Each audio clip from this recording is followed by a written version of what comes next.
European stocks gain as MiFID 2 begins. And Kenya regulator ditches plan to break up Safaricom. Plus, President Kagame of Rwanda commits to strong action on investments and young children in the early years of life. Thank you for joining us. Welcome to Business Incorporated, coming to you live from Lagos, Nigeria. I'm Chimezie Obi Iwago. Let's start off the show with the markets. And here on the African continent, the Nigerian Stock Exchange Index was leading the pack of other markets at intraday, up 0.77%. South African Jersey Index was down 0.90%. Egypt was down 0.75%, while Nairobi closed in the negative on Tuesday, the first trading day in the year. And in the Middle East, most stock markets edged up at intraday, buoyed by strong global bourses and the return of some investors in the Gulf from New Year holidays. Dubai's index added 1.40% as blue-chip Emma Properties gained 1%. Another bellwether for the Dubai market, logistics firm Amex, fell 1.9% after a higher opening. Abu Dhabi's index was 0.88% higher as banks stayed firm, with Abu Dhabi Commercial Bank edging up 0.3%. Qatar was, however, exceptional as the index dropped 0.14%. Saudi Arabia's index, which had fallen in the first 2 days of this year after the government hiked domestic gasoline prices, rebounded 0.19%. Industrial holding company Saudi Advanced Industries climbed 3.5%. In Europe, markets were higher in early trade as investors reacted to a string of robust economic data and monitored the release of sweeping reforms for the continent's financial sector. Let's bring in Annette Wisbach now to give us details. Good afternoon, Annette. Thank you very much for coming through to us. Now let's join the MiFID conversation, the reform program of Europe's financial sector, which kicks off today. What's the MiFID buzz all about, and what does it mean for the European markets? Well, it's a small revolution for the European financial industry. In a way, it's a complete overhaul of how asset managers and banks will be trading in the future, and also how they will be managing investors' money. So it's essentially the rules foresee a lot more transparency than before. Before, more than 50% of the trades were done via over-the-counter, OTC, so to say, and also via broker-to-broker deals. And another part was the big dark pool section of the market. That now all is going away because the new regulation is saying that it needs to be transparent for everybody, and also the pricing needs to be transparent. The biggest change for asset managers and also banks is that they now have to pay for research. So clients not get it for free anymore, they have to pay, and that is overhauling the whole structure, how banks are actually doing their research, how much they are doing, etc. So you see, it's a huge arena of regulation coming to the markets. It's not a surprise, though. It has been in the making for years, but still, some cannot comply as soon as today. For example, the UK futures market and also the German futures market are getting a waiver from their national regulators. They only have to comply with the new rules in 30 months. Right. Now, the ECB is packaging a 2-year leadership overhauling that will see the exit of Mario Draghi. Explain this leadership process for us.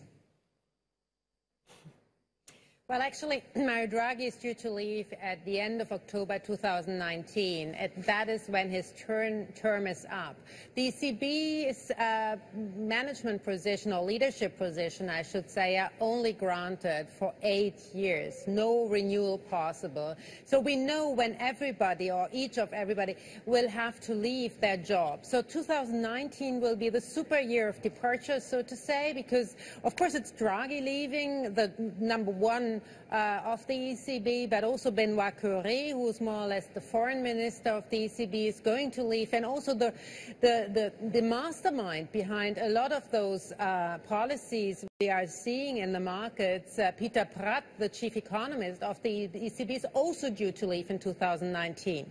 So the process is not very straightforward. It's about political horse trading in Brussels. It's about which nation wants to get the job, which nation does not have another good job in Brussels. So we don't know yet who is going to get it. It's a lot about nationalities here in the Eurozone. So most likely it won't be again an Italian, because Mario Draghi was Italian. It won't be probably a Dutchman, because we already had a Dutchman at the top of the ECB. Also a Frenchman is very unlikely. We had Jean-Claude Trichet as the head of the ECB. Germany is said to favour Jörg Weidmann. Whether he is actually a suitable candidate or not, that remains to be seen, because he was, of course, criticising the ECB quite a lot.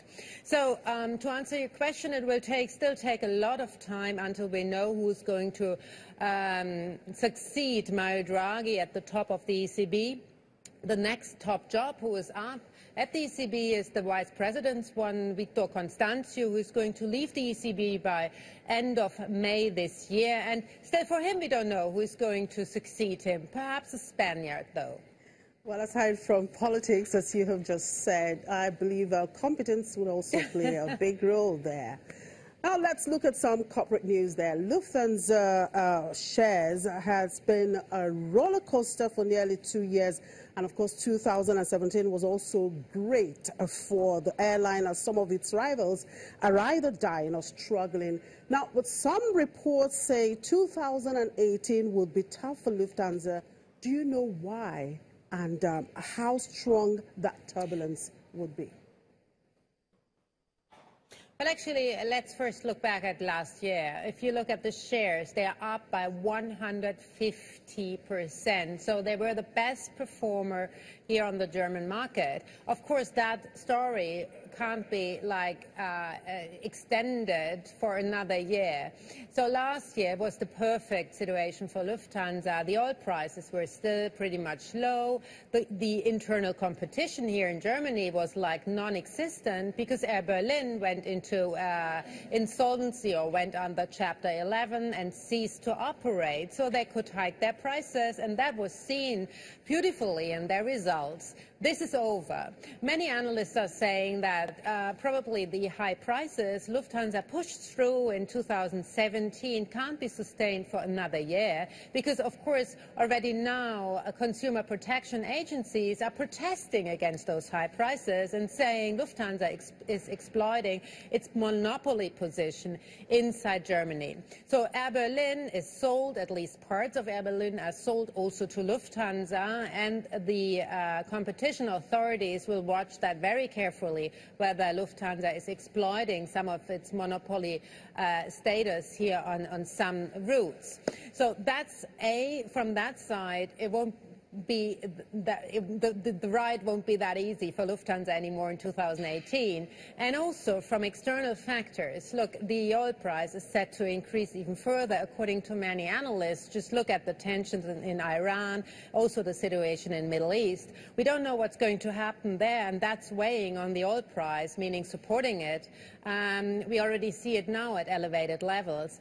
And on plus of that, we, of course, have Lufthansa now. They have invested a lot in ailing carriers such as Air Berlin, also Air Italia.